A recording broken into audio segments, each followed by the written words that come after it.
जो non filers या फिर नॉन एलिजिबल पीपल जो ड्राफ्टिंग इसके लिए सदफ और मैं डिस्कस कर रहे थे, जिसमें ये प्रपोज किया गया था कि जो नॉन फाइलर है टर्म खत्म कर दी जाए, इसकी जगह इनएलिजिबल या कुछ और अल्फाज इस्तेमाल किए जाए। तो वो एक ही बात हुई। वैसे कभी इधर से उधर करते रहते हैं। मुहज़्ज़ब अल्फाज से क्यों नवाजा जा रहा है? वल्लाह आलम, क्योंकि उन्हें ये लगता है कि कई लोग टैक्स पे तो करते हैं लेकिन वो फाइल नहीं करते। वल्लाह आलम क्या सिलसिला है। तो उसके अंदर भी काफ़ी सारी कुछ चीज़ें हैं कि जी एक हद से ज़्यादा ट्रांजैक्शन नहीं कर सकेंगे, बैंक अकाउंट नहीं खोल सकेंगे, 800 सीसी से ज़ायद गाड़ियाँ खरीदने पर पाबंदी होगी, एट्सेट्रा एट्सेट्रा, जायदाद खरीदने पर भी कुछ पाबंदियाँ होंगी। तो इस पर बात कर लेते हैं। मौशी तजियाकार डॉक्टर खाकान नजीब साहब हमारे साथ मौजूद हैं। बहुत शुक्रिया डॉक्टर साहब, आप हमारे साथ आते हैं, वक्त निकालते हैं और हमें एक्सप्लेन करके चीज़ें जाते हैं। वज़ीर ख़जाना साहब की स्टेटमेंट का मैं ज़रा तज़किरा कर लेता हूँ। कहते हैं कि जी मुर्गी और दाल मिडिल मैन की वजह से महंगी है। मुझे एक चीज़ ज़रा बताएं कि ये बातें अगर मैं करूँ, सदफ़ अब्दुल जब्बार करें या अपोजिशन करे या फिर आप बैठ के करें, आपका तो खैर असर रसूख फिर भी होगा काफ़ी माशाल्लाह, लेकिन वज़ीर ख़जाना ये बात करें यानी कि वो रोना रोए कि जी मिडल मैन ये करता है, तो उसको रोकना किसकी जिम्मेदारी है? मेरे पास नहीं है ऑन एंड ऑफ का। हाँ, बटन किसके पास है? इसका बटन किसके पास है रोकने का? बिस्मिल्लाहिर्रहमानिर्रहीम। सो देखें, एक तो बात यह है कि अगर आप चाहते हैं कि लॉन्गर टर्म बेसिस पर जो फूड प्राइसेस हैं वो मुल्क में स्टेबल रहें, तो इसका जो असल तरीका है इज द फॉलोइंग। इसको हमें रियली समझना है। एक तो यह कि आपकी जो पैदावारी सलाहियत है ना, compare to the rest of the world, for example मतलब कॉटन की मिसाल लें तो it's 1/4 of what it is in China. इसी तरह बाकी भी आपकी स्टेपल क्रॉप्स हैं। एक तो ये प्रॉब्लम है पाकिस्तान की। जब आप निकलते हैं फार्म से और मार्केट तक पहुंचते हैं, मैं आपको एक हैरान कौन फिगर दूं, 10 से 30% जो आपकी प्रोड्यूस है वो वेस्ट हो जाती है। So that is problem number 2। Problem number 3 is कि जो काश्तकार छोटा है उसके पास इतने पैसे अवेलेबल नहीं होते, क्योंकि हमारी जो फाइनेंशियल इंटरमीडिएशन है, बैंकों का काम है यानी कि स्टेट बैंक से पैसे लेना, मुझसे पैसे लेना, आपसे लेना और जाकर ये देना। बट चूंकि हुकूमत सबसे बड़ी बायर रहती है पैसों की 70-80% के हद तक, तो वो कभी भी इंसेंटिवाइज ही नहीं होता।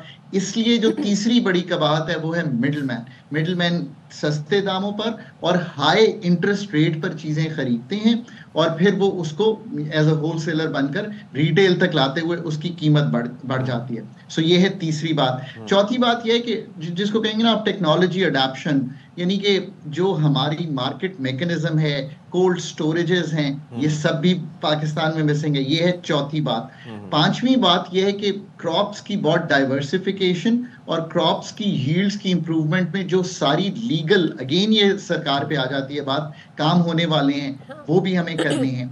ये अब मैंने आपके सामने बहुत सी बातें रखी हैं और आखिरी बात यह है कि पाकिस्तान की जो एग्रीकल्चरल मार्केट्स है ना वो तो हमने कभी डेवलप ही नहीं होने दी। सो एग्रीकल्चर मार्केट्स, अब ये 6 चीजें जो हैं इनमें सातवीं चीज और कि जब मार्केट में प्रोडक्ट आ जाता है तो उसके ऊपर प्राइस कंट्रोल का कोई मैकेनिज्म वो होता ही नहीं हमारे पास कि जिसके जरिए हम मैनेज कर सकें, देख सकें कि कौन कितनी गिरा फरोशी कर रहा है। ये अलग है। इसके 2 सती साहब बड़े इंपॉर्टेंट आंसर हैं जो हमें सोचने हैं। एक तो ये है कि प्रोड्यूस इतनी ज्यादा आ रही हो, जब आपने वीट बहुत अच्छी प्रोड्यूस की ना पाकिस्तान में, तो आप देखिए कि खुद ही कीमत नीचे आई। एक तो ये तरीका है। दूसरा तरीका ये है कि मार्केट में कंपटीशन इतना हो, लेट से स्ट्रेटेजिक रिजर्व्स हो तो कीमत मैनेज हो रही हो। तीसरा एक बहुत इंपॉर्टेंट एस्पेक्ट ये है कि आप क्वालिटी के थ्रू कीमत मैनेज करते हैं। ये रेगुलेटरी अथॉरिटीज का काम है कि वो क्वालिटी के थ्रू ये करें। अच्छा। अब एक बात मैं और करता चलूं, और मैं अब ये बहुत तवातर से बात कर रहा हूं। एक है फेडरल गवर्नमेंट, फिर 4 सूबाई गवर्नमेंट्स हैं। फूड एंड एग्रीकल्चर सब्जेक्ट किसका है? हमें बार बार अपनी गवर्नेंस, तो सदफ को भी अगर मालूम है तो ये बाकी सबको भी मालूम होना चाहिए ना। Food and agriculture is a provincial. मैं आपको गोश गुजार कर दूं, मुझे ये बताइएगा, यहाँ पर टैक्स बढ़ा दिया जाता है सैलरीड क्लास पर क्योंकि जी मुल्क चलाना है और टैक्स पर रिलाय किया जाता है हेविली। टैक्स कलेक्शन पे बहुत जोर है, होना भी चाहिए। लेकिन मुझे बताएं, एक आम आदमी की जब तनख्वाह बढ़ाने की बात आती है तो बहुत सारी कंडीशंस हमें IMF की बता दी जाती है, मईशत के फिगर्स बता दिए जाते हैं। लेकिन जब वुज़रा और जो असेंबली के अरकान हैं उनकी तनख्वाहें बढ़ने की बात आती है तो वो 860% के हिसाब से बढ़ाई जाती हैं। आपको पता है पंजाब असेंबली में बिल मंजूर हुआ तनख्वाहों का, जो वुज़रा हैं उनकी 9 लाख कर दी गई है और जो अरकान है उनकी 4 लाख से ज़ायद कर दी गई है। तो ये किस प्रोपोर्शन से बढ़ाई गई हैं और क्या हमारी मईशत अफोर्ड कर सकती है? और ये किसी एक जगह नहीं है, केपी में अलग हुआ, वुज़रा के घरों की तज़ीनो आराइश के लिए 10 लाख। मुझे बताएं, हम ये कह रहे हैं, वजीर खजाना एतराफ़ कर रहे हैं कि हम आवाम को रिलीफ नहीं दे सके, लेकिन वुज़रा और जो हुकूमत में बैठे लोग हैं वो तो ये कर रहे हैं। सदफ और सती साहब, बात ये कि आप इतने सारे पॉइंट्स उठाते हैं, मुझे आपसे आधा घंटे का प्रोग्राम जो है ना वो करना पड़ेगा। हम पॉडकास्ट करेंगे क्योंकि यहाँ पर तो इतना ही वक्त है। जरूर। देखिए, अब दूसरी इंपॉर्टेंट बात ये है कि लोगों ने जो हाउस होल्ड इकोनॉमी है, मैं मानता हूं मैक्रो स्टेबिलिटी है मुल्क में IMF प्रोग्राम से, ये बात हमने कई दफा की है, बट हाउस होल्ड इकोनॉमी ने क्या फील किया है? अब सदफ ने 12% इन्फ्लेशन फील की थी 2022 में, 2029 में, 2023 में उसके ऊपर 29%, फिर 2024 में उसके ऊपर 23%, और अब जो 2025 खत्म होगा तो सदफ और आप फील करेंगे कि 9% उसके ऊपर तकरीबन इन्फ्लेशन ऑन दिया। एक तो ये याद रखिए कि हाउस होल्ड ने जब ये इन्फ्लेशन फील की तो चीजें जो हैं 78 से 80% बढ़ी, बिल्कुल बढ़ी। आपकी बाइंग पावर टूटी, पर इसकी कॉम्पनसेशन चाहे वो ARY हो चाहे वो सरकार हो, मैं समझता हूं कि 10 से 15% वेजेस को बढ़ाना पड़ेगा। ये साल ऐसा हो सकता है कि अगर आपकी वेजेस 10 से 15% बढ़ती हैं तो क्या होता है, तो आपकी रियल बाइंग पावर शायद बढ़ जाए, बिकॉज इन्फ्लेशन शायद सिंगल डिजिट में आ जाएगी, और यही मैक्रो स्टेबिलिटी है करना चाहिए हमें। लेकिन मैं एक और चीज बात कर रहा था, हमारा इसमें बढ़ाने का रेशो मुझे बता दें, ये जायज है, किसी तरह जस्टिफाइबल है ये जो वुज़रा की बढ़ी है जिस तरीके से? देखिए आई थिंक एक तो ये है कि हमें बहुत ही अदराक करना चाहिए कि एक 40% पॉपुलेशन अंडर पॉवर्टी रह रही है अगर $3.25 पे जाएं। एक स्टंटिंग है बहुत बड़ी, 2.5-3 करोड़ बच्चा आउट ऑफ स्कूल है। Anything that improves governance is important. जहां तक तनख्वाहें बढ़ाने का ताल्लुक है, it's very hard to comment on this. मतलब इस एटमॉस्फेयर में हम कैसे इस चीज को मैनेज करें, बट अदराक बहुत करना चाहिए कि पॉपुलेशन किस डिफिकल्टी से पिछले 2-3 साल में एक चीज जानना चाह रहा था। मेरा बेसिकली हमारा कंसर्न क्या है? हमारा कंसर्न ये है कि क्या आप मुझे बताइए कि क्या एक आम आदमी जो कि ज़ाहिर है कि मासेस इस वक्त हमारे सबसे ज़्यादा हैं, वो इलेक्शन लड़ना अफोर्ड कर सकता है? क्या इलेक्शन लड़के वो असेंबली में पहुंच सकता है? अगर उसके पास वैसे तो इलेक्शन कमीशन के वो एक रकम होती है कि जी इतना खर्च करें, लेकिन आपको पता है इलेक्शन के अखराजात कितने होते हैं। तो ये जो खवास होते हैं यही इलेक्शन लड़के असेंबली में पहुंचते हैं, ठीक है?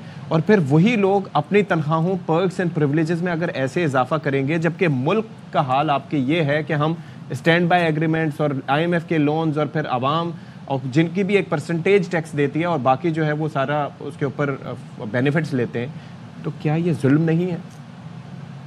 ये बिल्कुल ठीक बात है। हॉरिजॉन्टल लेवल पे टैक्सेशन बड़ी गैर मुतवाजन है। कोई रिटेल, कोई होलसेल, कोई टैक्स दे नहीं रहा, रियल एस्टेट अंडर टैक्स्ड है। टैक्स कैप 7,000 अरब रुपए का है, और ये फिगर मैं नहीं बल्कि खुद अथॉरिटीज ने दिया है, तो हम मुसद्दका मानते हैं इसको।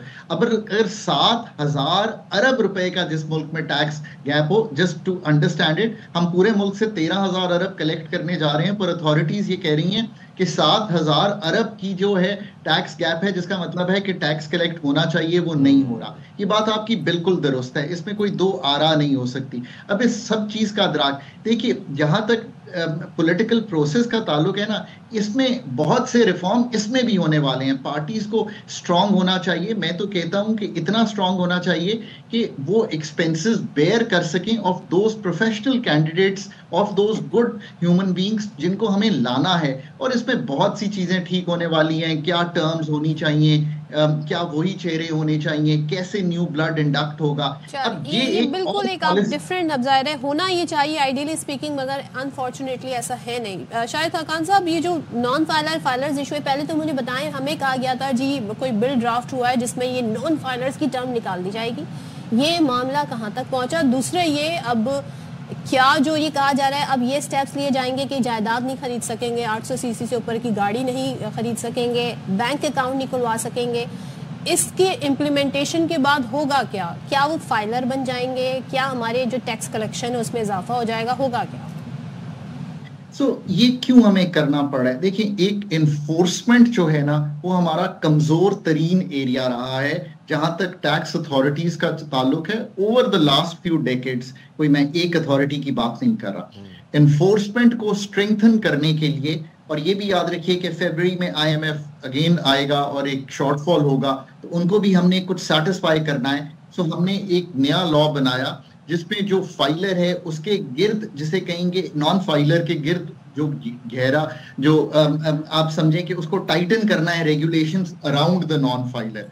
जैसे सदर ने कहा 800 गाड़ी सीसी गाड़ी आप नहीं खरीद सकते अगर उससे ज्यादा आप खरीदना चाहें। फिर टैक्स कंप्लायंस की उनकी हमने इंश्योर करनी है कि वो टैक्स नेट में आके कंप्लाई करें रादर देन एक्स्ट्रा रेट देकर कंप्लाई करें। ये टैक्स अथॉरिटीज को एम्पावर करता है बहुत से ऐसे काम करने के लिए। मतलब उनके बैंक अकाउंट फ्रीज हो सकते हैं, प्रॉपर्टी सीज हो सकती हैं, बिजनेसेस सील हो सकते हैं, प्रेमिसेस सील हो सकते हैं। फिर इससे जो एक चीज जो मैं इसमें सबसे ज्यादा कायल हूं वो है कि डेटा शेयरिंग बढ़ेगी। मींस देखिए ना, पाकिस्तान की गुड स्टोरी क्या है in terms of taxes. You have great data.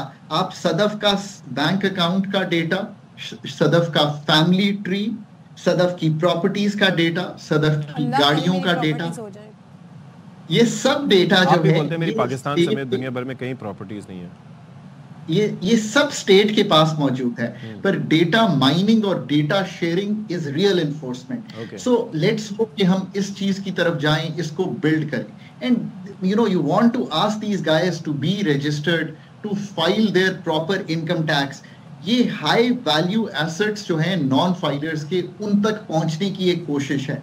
Pakistan में मेजर इन्वेस्टमेंट भी स्टक है प्रॉपर्टी में, जो कि बहुत ही बाहर है of the tax net. Of course उस 7,100 अरब जिसका मैंने जिक्र किया, उसकी तरफ जाने की एक कोशिश है कि हम उसमें से क्या लेके आ सकते हैं इनटू द टैक्स नेट। ये है एक ओवरऑल। चलें, thank you so much. Doctor Khaqan Najeeb हमारे साथ मौजूद थे।